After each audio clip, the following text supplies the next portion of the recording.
Bezat Hashem is Shabbos of Rivka Bat Avram. So all the Torah should be an aliyah for an neshama. Here we go. Okay, I had a lot of things, as always, that I was thinking about. You know, I'm gonna preface this with a story of actually something. I'm thinking, should I preface this with this story, or is that already the punchline? Maybe it's the punchline. So let's just go first into Torah, and then we'll go with the punchline of what happened this week. We're also getting closer to Hanukkah. We're in Kislev, and it was actually my 25th wedding anniversary this week. Mm-hmm. Yesterday. Or just today? Yeah, really? It was awesome. And you know, it's a really special time. I mean, obviously, selfishly, it's a very special time of the year. But we're, you know, only when you can tap into how dark the winter is and the time of Choshech, and we're going to go into what exactly is Choshech, because that's going to be what, like Yaakov, is going to happen upon nighttime. Do you understand the potential and the capacity to bring so much light into this world, and how Hashem really does darken situations, because that's the only way that the light comes out, which is really going to see also in the stories of the Imahot and you know, where all the Shabbatim come from. They come from such a really obscure place. Malchut comes from such an obscure place, and that's the biggest light there is. So the first thing that we see is that Yaakov Avinu, what happened last week's Parsha, we know he's running away from his brother Esav. He's running away, but I'm saying he was also going with a command by his parents. Like, it wasn't like he's running away. He's going with his Das Torah, running away, and comes and it says that, and he's going, where is he going to? He's going to Haran, right? Which is where his mother is from. He's going to his uncle's house. And what happens? Vayetze Yaakov mi Be'er Sheva, Vayelech Havana. So first of all, where is Yaakov coming from? We know that in last week's Parsha, actually, he was in Hebron. He wasn't in Beersheba. There's no instance of him coming, like being in Beersheba at all. And the Nitivot Shalom and many other bring in this idea that what's Beersheba, just the word right away, is Be'er, is a well, and what's Sheva? Sheva is Shabbat. It's Kedusha, it's Torah. We know the Midrash comes to tell us that he was learning in yeshiva these times, Shem and Ever. And Yaakov's coming from a place of a lot of light. He's really coming from a place of a lot of light. You're coming from a place of Shabbos. Shabbos is the whole concept of Shabbos. Is the moment I light my Shabbos candles, I'm realizing that I just entered an element of light, right? And we know what is light, what is Or. Or is HaKadosh Baruch Hu. That means that Shabbos is the time and space where I can enter into the most amount of divukut with Hashem. And also Torah and Hashem and Torah is also Or, which is light. So he's coming from Beersheba, and it seems like he's coming from daytime, when everything is clear. I know exactly what I'm doing, I know where I'm going. You know, it's like when you're able to actually daven, and your davening even happens to be maybe in a place where people actually daven, and you just feel it's like very elevating, you know, and it's very uplifting, and you're feeling the Torah when you're learning the Torah. Okay, this Parsha is dedicated to Jewish women in all aspects, in all stages of their lives, and we're going to see why, I hope. So he's coming from this place again of Sheva, but also it's satiating. It's feeling really content. You know, it's those moments of feeling content, and we're going to see how do we get to that feeling of contentness. And where does he go? He goes to Haran. He goes to Haran. And then this is very powerful. I mean, if we just look at the Pesukim at the Parshat, it's such a powerful. He all of a sudden v'yifga b'makom. You know, he happens upon, in modern Hebrew, right, we have pigua is a terrorist attack. Like, what is it? Like, all of a sudden there's this explosion of a bomb. You're like, what happened? All of a sudden, what came upon him? And where is b'makom? So we know that, number one, Hashem is called the makom. You know, I have a lot of students, and they're thinking that Hashem is this, like, old man, the Baba Sali maybe, sitting on, like, a chair somewhere. Like, it's really an image that, like, God is this, like, old rabbi that you see in a picture, and that's what he looks like. And it's very hard for them then to think of Hashem in any other way. And if we just look at the names of Hashem, Hashem is Shalom. Hashem is also Makom, he's the place, right? Hashem is also Dodi, Achuti, Roi, like, you know, my lover, my friend, my sister. So it's very interesting. But here we have the Makom. So we know it's brought down that he was in Hamoyah, he's in the place, right? The Beis Hamikdash. But also, b'makom, like, he comes to daven to Hashem. if you're really thinking Makom as a Kadosh Baruch Hu, all of a sudden he encounters Hashem. I thought he was just in the Beis Midrash. He was learning Torah. It was so clear. He was actually in a shul davening. All of a sudden he's in this place, and you guys were going to see through the theme of actually our very powerful theme is he was alone. It's very powerful to be alone. And it's also very powerful to always be understanding that you are who you are vis-a-vis. Actually, you think it's everyone around you, but that's all the levushim of the world. That's just the clothing that you're putting on because you're around other people. This morning, my 7-year-old, I had bought like 6 fancy, the chocolate mousse yogurts, Likvoid Rosh Chodesh, and the 3 little ones ate them up before, Shkia Chatama, and the 3 older ones haven't gotten them to yet, but they're still in the refrigerator for them. So my 7-year-old says to me, Mommy, can I have it? I said, no. One is for Asher, one's for Frida, one's for Abba. She's like, I want it. I'm like, it's like bothering me. And I'm like, okay. So that person's car also, and I'm like in that person's house and that person's this. And we're going to learn in life that it's okay to have things that are right in front of your nose. And I said, guess what? You know how they're how they're not is because they're not yours. And it's a powerful lesson. Like also my Yiddishkeit can't be vis-a-vis the people around me. My light also, that's not to say that people don't inspire you. I'm not saying, but really ultimately we encounter Hashem with who? With ourselves. That's never vis-a-vis how I'm doing compared to anybody else around me. So he's all of a sudden he encounters Hashem, and we know actually this is the Lashon of Tefillah. He comes to daven. We know it's Arvit. He's going to daven. And then Vayilen Sham, he goes to sleep, which sounds so nice. Always one sleep. We can always use more of it. And he's going to sleep. And why is he sleeping? Because it says Kiba Hashemesh. Okay. Now I was looking at the Pshat. I'm like, wait a minute. Doesn't that mean if the Shemesh is coming? Doesn't that mean it's actually becoming daytime? We're told that it's night. And all of a sudden, Ba Shemesh, like it went down. But like I'm looking at the Pshat in my very simplicity of my small mind, and I'm thinking that's really interesting. Like in the moment where we're being told that actually this is nighttime, all of a sudden comes the light. The most constant light we have sort of is the sun. I mean, it doesn't go anywhere. We turn around. That's why we're day, we're night. But really, the sun's always there. And what's really interesting is this was so powerful to me that I'm starting to learn in the Kotet Halachot of Chanukah, Rabbi Natan, right? He brings down that it's so beautiful. Hashem is everywhere, right? We know this how because it says in Yeshayahu, that the whole entire world is full of Hashem, everywhere. Therefore, what's so beautiful about that? Al kain ein shum iyush be'olam klal. You should never give up. You should never feel iyush. Never feel like, okay, this is impossible. There's no way out, or this is too dark. How am I going to get out of this? Because in every single place you are, you can find Hashem. So even Yaakov Avinu, he had to actually go to sleep in order to encounter that Hashem is there too, even in his sleep, even in the subconscious that you think is such a daily. I'm not in that spiritual element. I'm not in doing like everybody else is doing. I'm in this place all by myself. And how am I going to find Hashem here? And that's actually the place where it seems he finds him, I think, the most. So he goes, and we know he puts these little avanei hamakom. He takes some rocks, he puts them around his head. The question is asked of Rashi, say this is against chayot gadol, like this is against wild animals. What good does it do me to put a couple little rocks around my head? What, the tiger's not going to come and take a bite out of my stomach or my leg? So it's brought down that, okay, we're talking about Yaakov, who knew he had to do ishtadus. I have to make my effort. But I have bitachon in HaKadosh Baruch Hu. That means I have to do something. I'll put them around my head. To let the rocks go around my head. But I'm not worried about those animals attacking me from other areas. Such a powerful lesson. Okay, we just have to do. People ask me, Elana, how do I know how much ishtadus to do? And I really look inside, emotionally. If you feel like your head is in a good place, it's really symbolically. He put it around his head. He could also put it around his foot. If you feel in your mind, okay, I did something, and my body is relaxed, then dayeno. If you feel that I should do more, and if only I do a little bit more, and your body's getting very tense, and you're running one more thing, I can do a little bit more, then you for sure, it's too much, right? But on the other hand, if you're not even doing something where your head is at a place where I did my hishtadlus and I'm calm about it, then also maybe you need to do something more, right? So it's very good how much to do, when to do it. It's all about our headspace and how we're feeling and how we're seeing it in our bodies.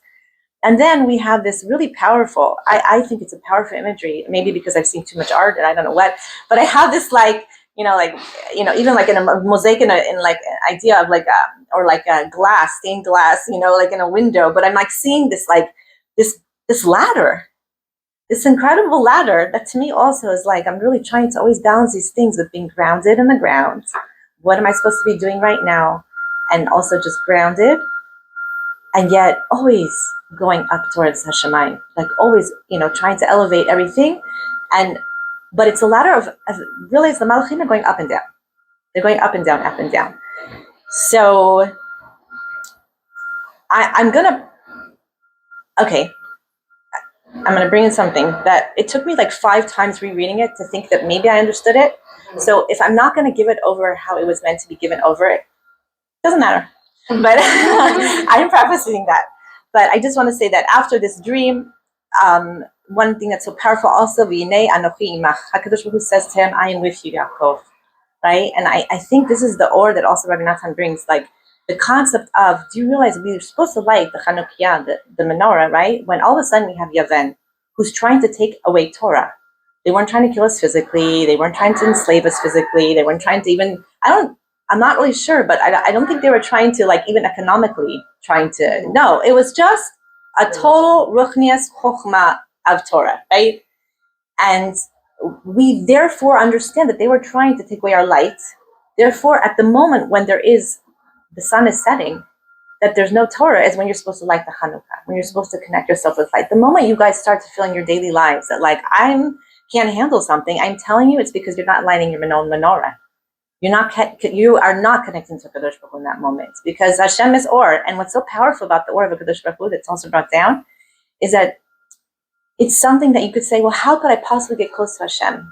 Where could I find a divikuta, something that's infinite, something that's not tangible? Like, how do my human mind can grasp this? Hashem is Eish, I'll get burns. But we know also when Moshe Rabbeinu had his first, like, wow, Hashem, you're inside this burning bush, it didn't burn. It's crazy. Hashem is not going to harm you also. Like, getting close, and sometimes we're afraid to get close. Because we make ourselves vulnerable. Like, Hashem, I'm going to ask you something, and you might tell me no. That's a vulnerability that sometimes we're afraid to even step there. Or if I get close to you, maybe it means I'm going to have lots of different emotions toward it. Maybe I'm going to be angry with you, Hashem. Maybe I'm going to be sad. Lots of things, right? Hashem, we're not going to get burned by this, we're not going to get engulfed by it, which is amazing. So we find out, which to me is so comforting, you have to know they're always in the obscurity. When we're not connected, we don't have the Torah, that part that's lighting us, we have to know Hashem is saying, I'm here, I'm with you, and he's basically saying, I will never leave you, right? And then we have the famous, the Yaakov wakes up and he's like, oh, lo yadati, I didn't know that Hashem was in this place.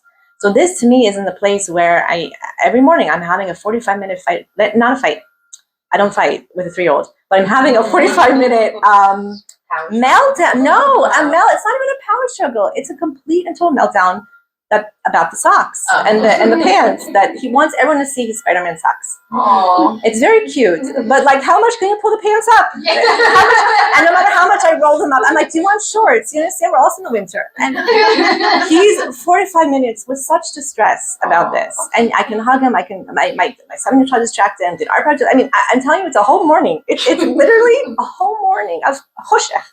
And I'm trying to put Torah into it. And we're going to find out, how do you put Torah into everything? It's going to be, we're going to look at this now really in depth, it's going to be a tikkun of actually working on your midot. Okay? It says in Shema, we say this, we should be saying this every day, when we're saying Shema. Okay? Shema is like our declaration of HaKadosh Baruch Hu, of everything being one. Meaning every aspect of my life is all coming from you and your source of it. We also say that we have to do what? We have to, v'ahavta et Hashem Elokecha b'kol levavecha, with all your heart, b'kol nafshecha, with all your soul, or nefesh could be also the idea of your body, like meaning, and b'kol meldecha. Now, one interpretation is money, another is your midot, right? With all your midot, you have to love Kadosh Baruch Hu. You realize, I didn't really kind of understand what a midah is. Like, is a midah, okay, it's, yes, a character trait, a midah is a measurement. Is midah, would a midah be jealousy? Is a kas? Actually, the midot is chesed, gvora, tiferet, hod, netzach, sod. These are actually the midot. And what does it mean, Amida? It means that HaKadosh Baruch Hu created the world with so much light, so much chesed, and I can't contain the light. Therefore, he channels it into the midot. That for when I'm tapping to a certain midah, and I'm trying to use it correctly, I just created myself a vessel, that we have this beautiful concept of midah keneged midah, right? that when I'm doing something, when I'm doing a chesed, I just reached into my pocket, I gave a tzedakah. Guess what happens? I created a vessel of tzedakah that therefore contains the light that will almost, imagine if you're doing a ping pong with Hashem, it's what's going to come back to you. You don't realize when and how, but this is exactly what's coming back to you. So there I am, 45 to an hour a minute every single day about the sak. And it's not about how do I bring light into the situation in Torah, is I work on my midot. That's what it's all about. It's quite fascinating. Do I do a little bit more chesed here? Should I put a little bit more gevura, more containing the situation? Am I trying to find the balance, age appropriate? Like all these, giving it over to Abba maybe when he walks in the door, thank God. Like there's a lot of different ways of handling the situation, but it's for sure, it all comes down to midas. We think it maybe comes down to teaching the child his self-regulation or be happy with samech v'chelako. He's not happy and he doesn't have self-regulation. It's all about me, that Hashem gave me this perfectly tailored situation in this moment right now, where I need to work on my midot in order to make myself have vessels to be able to contain the shefa and bracha that Hashem wants to give me every single moment of the day. So listen, this is a teaching of, I told you, Rav Moshe Boyer. I read it so many times and I reread it, and I'm going to combine two of his teachings. I hope we're going to get understanding and we're going to come back to something very powerful that is a huge lesson in my life. And then I'm going to tell you this little story that happened to me today. Not today, no. The day was raining. That day was raining. So of course, the 3-year-old put on, of course, the rain boots that Baruch Hashem we bought in anticipation, and of course the umbrella. And we just decided to walk to the makolet, right, the convenience store, because we need to go in the rain.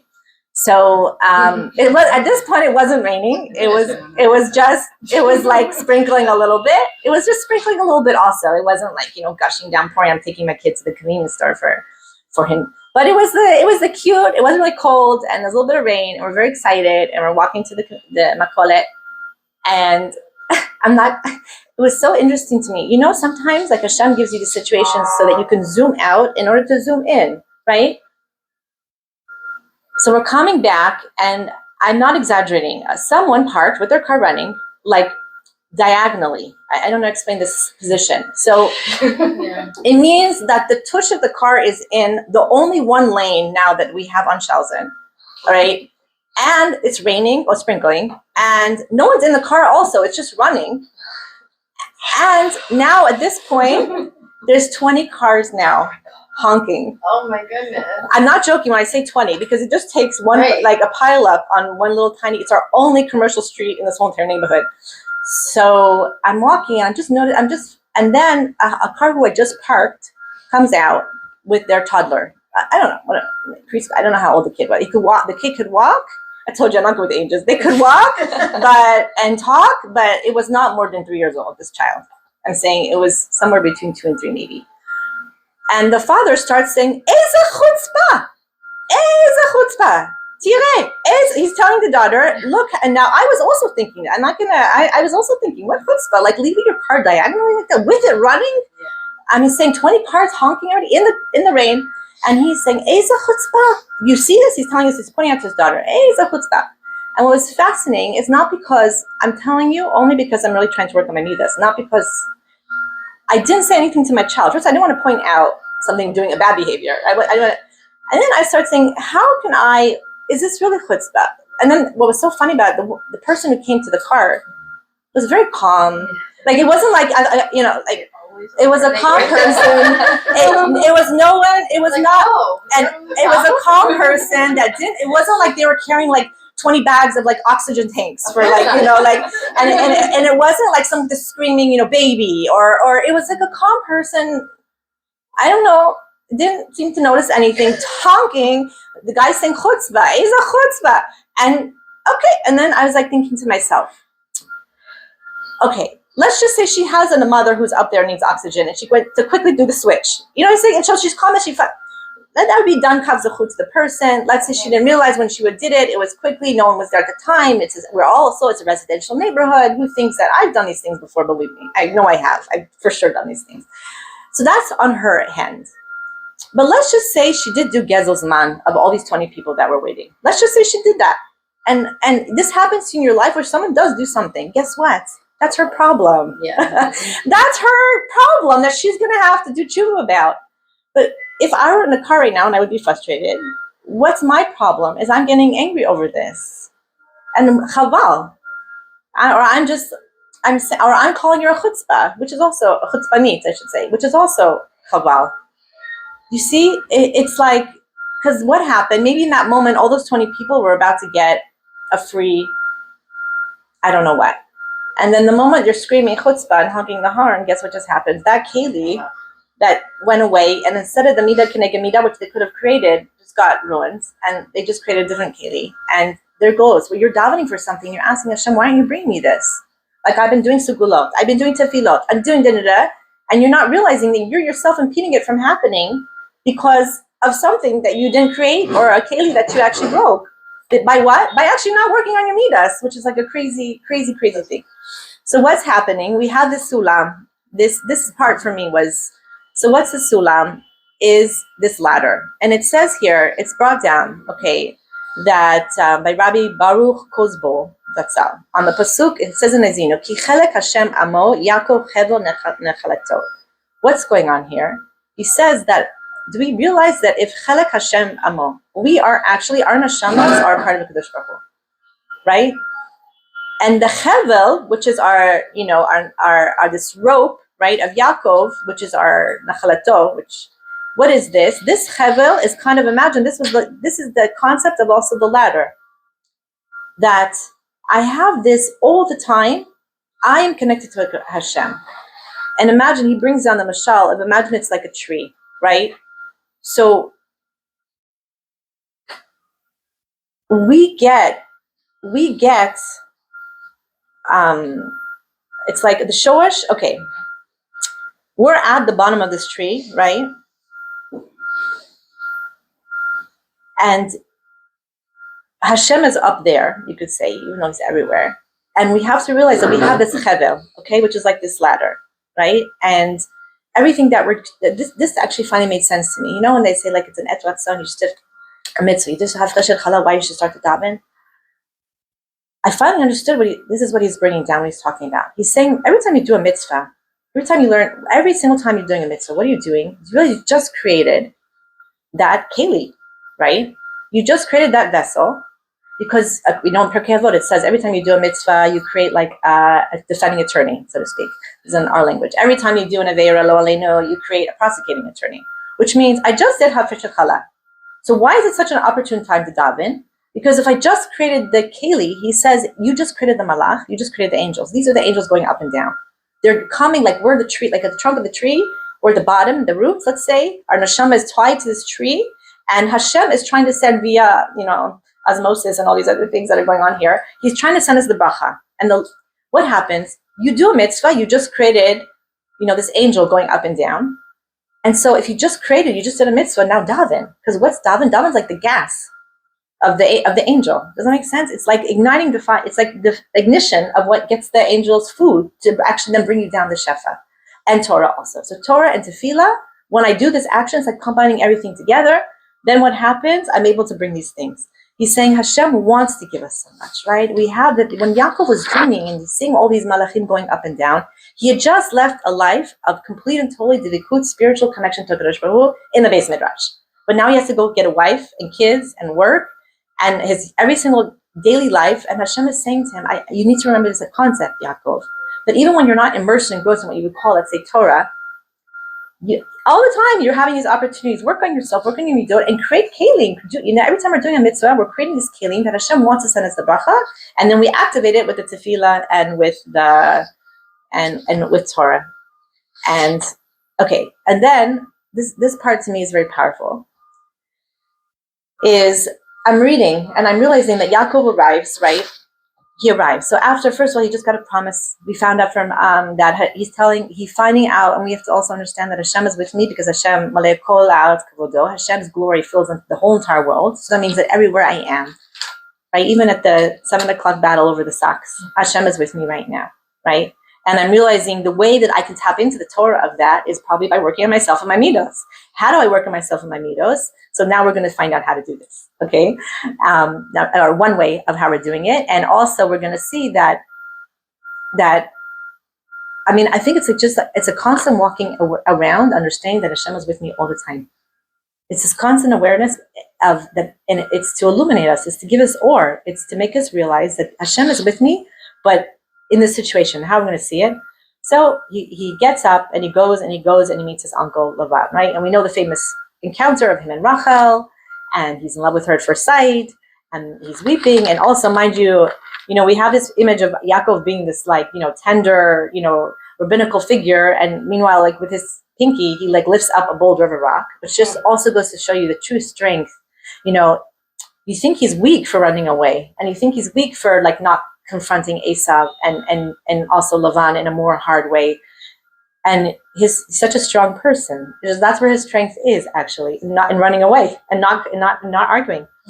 And we see that was also, I think that that's why Rachel was actually his beshert. But Rachel is the concept of shleimus. I was listening to Rachel is this concept that she's beautiful just by looking at her. She's already gorgeous. What was this gorgeous? Inside, outside. I just have a friend now who just celebrated her 50th birthday. She's so gorgeous.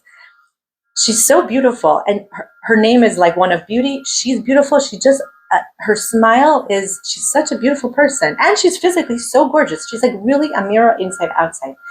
I'm always in such awe of her beauty. And this was Rachel. She's like this beautiful inside, outside. She's perfect, and it's actually the tikkun that Yaakov had to achieve here is not going to come from Rachel. It's going to come from Leah. So mind you, I mentioned in another class that Yaakov, we are understanding is a gigul of Adam Rishon, right? And he's coming to do litaken something. This is also very powerful, I think, what he's about to do with Leah.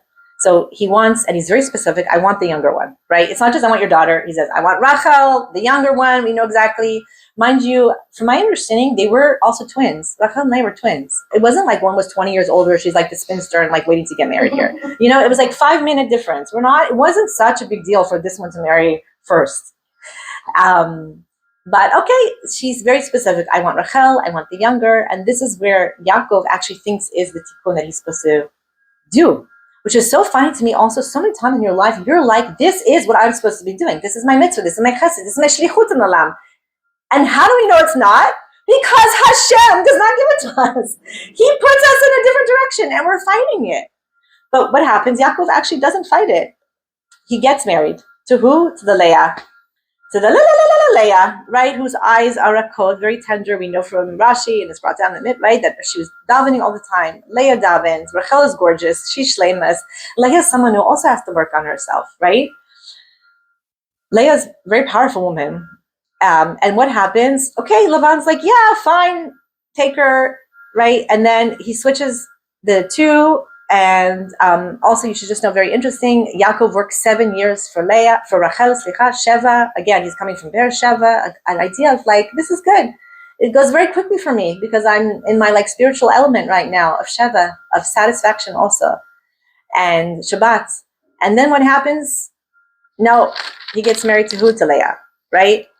And here's what's so interesting to me is on Parshat, I don't see any encounter but him talking to Leah about this, which I just think is very fascinating. But there is a midrash that says that he starts to scream. He's like, what's going on? And he's like, you tricked me. And we're going to see the word of tricking he's going to give to Lavan. And she says, well, who tricks who? Right? The moment you bought the Bechor for the lentils, and the moment you you deceived your brother, guess what? That means that you then got me as part of that trickery. But what is he go to Lavan and he says to Lavan, this is very powerful. He says to Lavan, where did I lose it? It was Leah. Yaakov says, and also I want you to look at this Lashon. It doesn't say he like yelled at him. It doesn't say he screamed at him. It doesn't even say that he talked firmly to him. It says Vayomer, which is very soft language. It's a very soft language. Vayomer Elavan, Mazot asiti li. What did you do to me? Halo berachel avadeti. Didn't I work for Rachel imecha? V'lama rimitani. And why did you deceive me? So in this moment, what happened? When did he say this word? When did we have it before this word? What's the first time in Torah we have this word? Is our encounter last week's Parsha, when Esav, right? Esav says, after he comes into his father and he's like screaming, right? And he says, Yaakov, what did he say? He says, Yaakov stole his brachas, basically. He's saying he took it. It says, Be'rima. B'merima, I'm sorry, V'yikach bachatecha. But Yitzhak actually says it to Yaakov, to Esav, that your brother deceived you. So what is very powerful to me about this, it makes me want to cry actually, is that Yaakov, I think, understood in that moment when he used the same language, just like I also deceived my brother al pi Hashem, right? Rivka had Ruach HaKodesh. Nobody heard in the room. Yitzhak, it says, he's like whispered to Esav, go and get me the food and do this for me. No one could have heard it. She knew in Ruach HaKodesh, Yaakov, you gotta listen to what happened. Go. And Yitzhak also, that's why he gave the bracha. He knew something was off. But he's like, no one heard. So it has to be Esav. Like, it has to be Esav. No one heard. Except for Esav, right? So this word, this deception, Yaakov in that moment is understanding that just as that was from HaKadosh Baruch Hu, also this deception is from Hashem. He wasn't screaming. He was making a comment. He did say his hishtalus. Again, those people maybe that stole that, the 20 people's time that person might have to do some tshuva there, right? But the people in the car, do you realize you're waiting? You're not waiting because this person is just like the messenger and the delivery of the they're just giving a letter from who? From HaKadosh Baruch Hu. There's nothing in our lives that just we wake up and it was a mistake. Oh, it happened by accident. It's random, right? So this is very powerful. What was this tikkun? This for me was like, whoa. Okay.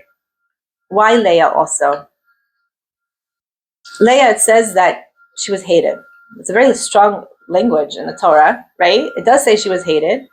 And okay, we can say vis-a-vis. It does also say he loved her, but he loved Rachel more. So then therefore maybe she felt hated. Look, it's very complicated to have lots of wives. Like I wouldn't want this situation personally. Why Leah? So if she's coming from a space, we said Rachel is coming from a place of shleimus. She knows she's loved. It's good. Do you know what I'm saying? Like when you're coming from this place of perfection where you're in light, then if we're going to say vis-a-vis, every person has to be, that's like, if I have to only achieve what my closest to HaKadosh Baruch Hu is that it has to be in a situation, in a time where everything's going good for me and everything's going right and I'm getting everything that I want and everything that I need and everyone is matching and everyone has the perfect this and everyone has the perfect, and then that's actually not where we're going to see our capacity. It's not this world. It's really not this world for us. It's not our tikkun even. It didn't become our tikkun. What happens? What's Leah? Leah, so we said she's not b'shleimus here. She's not just loved. It's not going good for her. She has to, the only way for her to become married to Yaakov was with trickery, also deception. Like what's going on?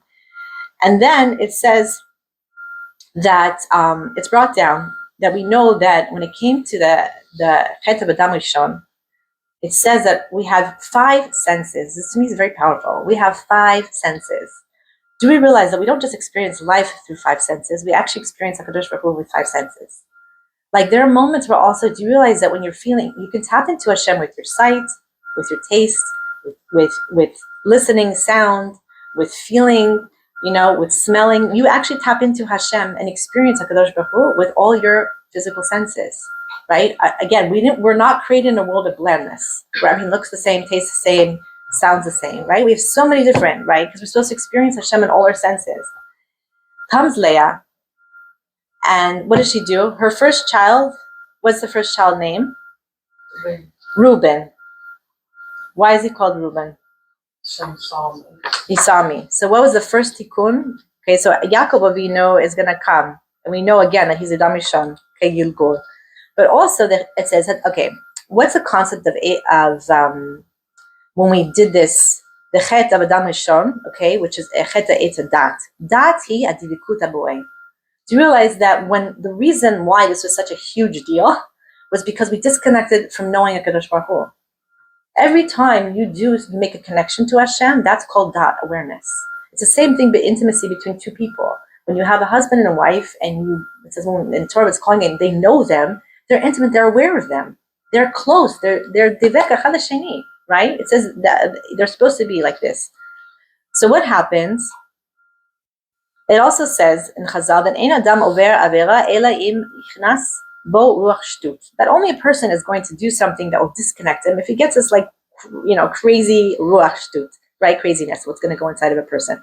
So that actually, when did that happen? That happened when we ate from the Eitz Hadat, this ruach shtut of also bilbul, of not seeing clarity, of not seeing emes, right? If you're confusion. And it's hard then for us to cling to HaKadosh Baruch Hu. Okay, Yaakov Avinu had to come and he had to do this tikkun. And how? Through Leah. So how? We see that number one, what's the first, like we said, the first son, we have 12 sons, right? Oh, I want to stop and say that after the fourth, after Yehuda, she stopped giving birth for a while. It's very powerful. Great. Now, okay, so we know we have Rishon is Reuben, ki ra'ah Hashem be'ani. Hashem sees my suffering. So that's the tikkun of Riyah. There, right there, she did that. I'm able to letaken, that I can get close to HaKadosh Baruch Hu also in this idea of sight. Okay. Then comes Shimon, right? Hashem shomeoti, right? What's this concept of is Shmiya, right? That I can get close to Hashem by doing the tikkun of Shmiya. And then we have Levi. So what's Levi? Levi is mishmush. It's the sense of touch.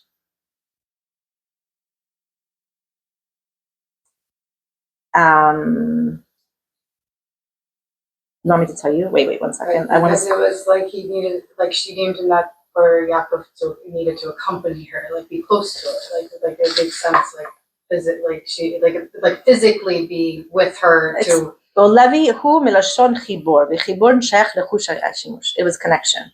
Right. You need physicality. It helps you to be connected. So then, what's Yehuda? Apam odei Hashem et Hashem. Hodea is dibur. When you say gratitude or vidui, is you're coming to the tikkun of dibur. Okay, so 4 chushim and then they stopped. Why? Because there was no chet with the reach, right? So that was a tikkun. But then afterwards, okay, after we did the alba chushim, that they were like, we had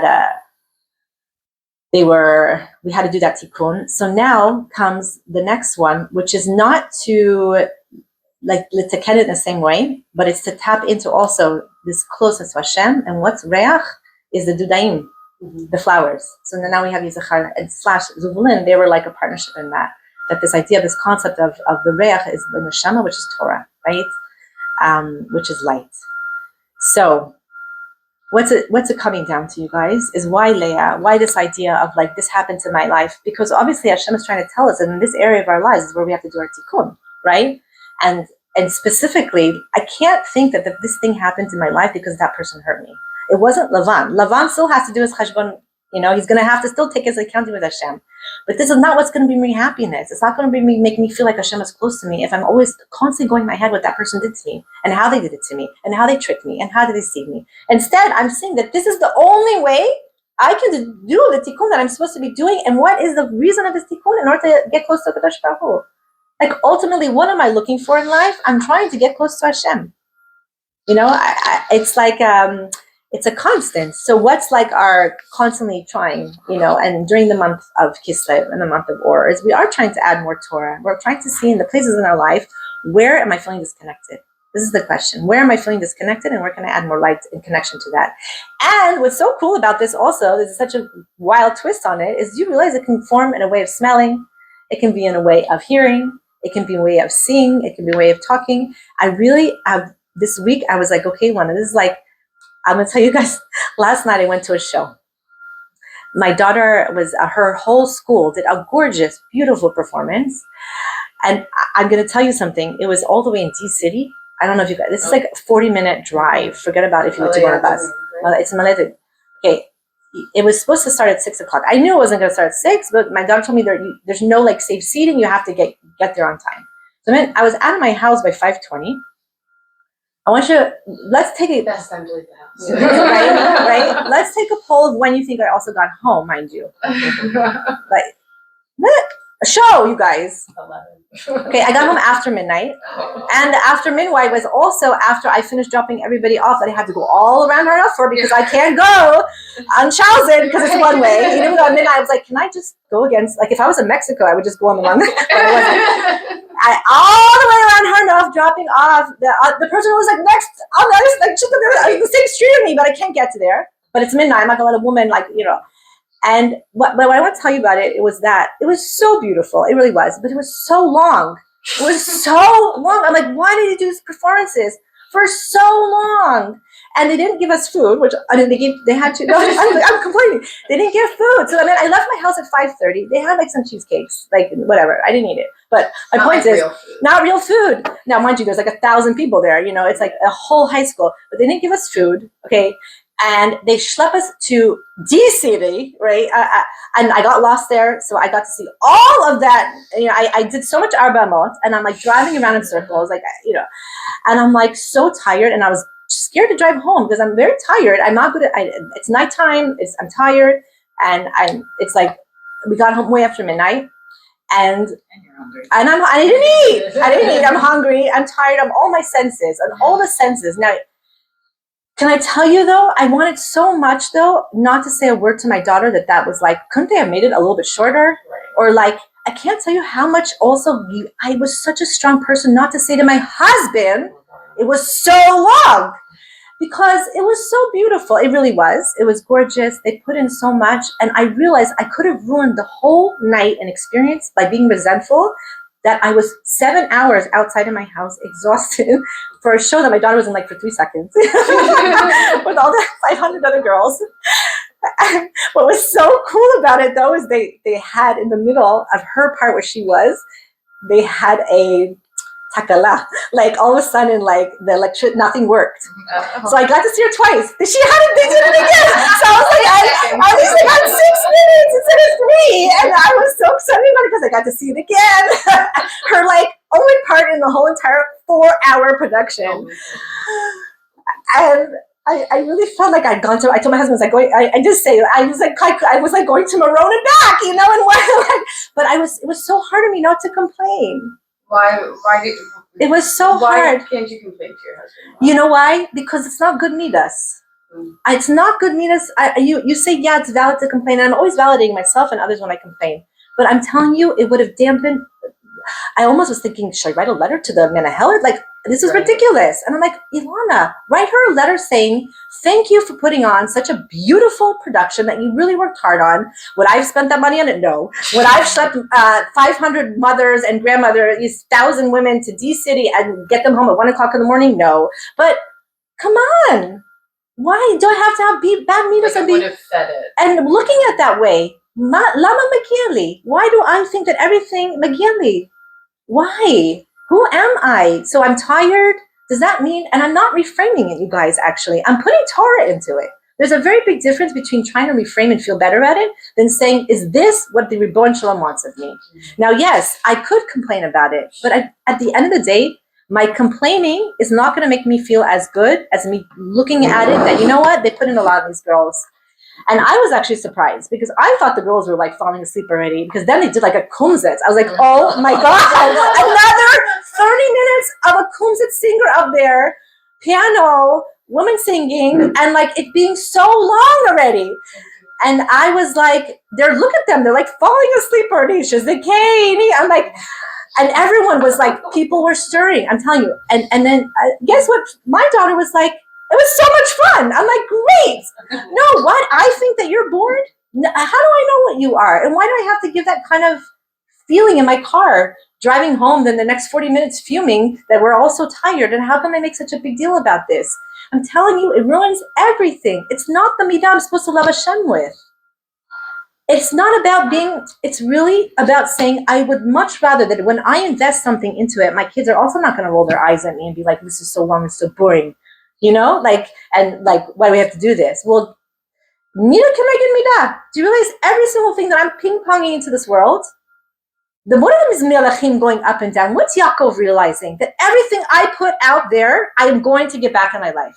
And it's scary. Now, that's not to say we don't have our moments. I want to preface this. I'm not trying to ever put everyone on this, like they have to be on a pedestal. Again, this is you vis-a-you. This is not vis-a anybody, but it made me realize this morning, with the yogurts. Okay, who cares? So you have 3 yogurts in there that look yummy, they're not yours, And why do everyone have to see your Spider-Man socks? He's 3, it's okay. But I'm saying, is that what I need to my whole life be 45 minutes crying because maybe the pants are not going to show the Spider-Man socks? That's at 3 years old. People still do it at 30. And they still do it at 80. That you're not acknowledging me enough. I'm telling you, every time I get resentful and angry myself in 25 years of marriage, it's because I feel unappreciated.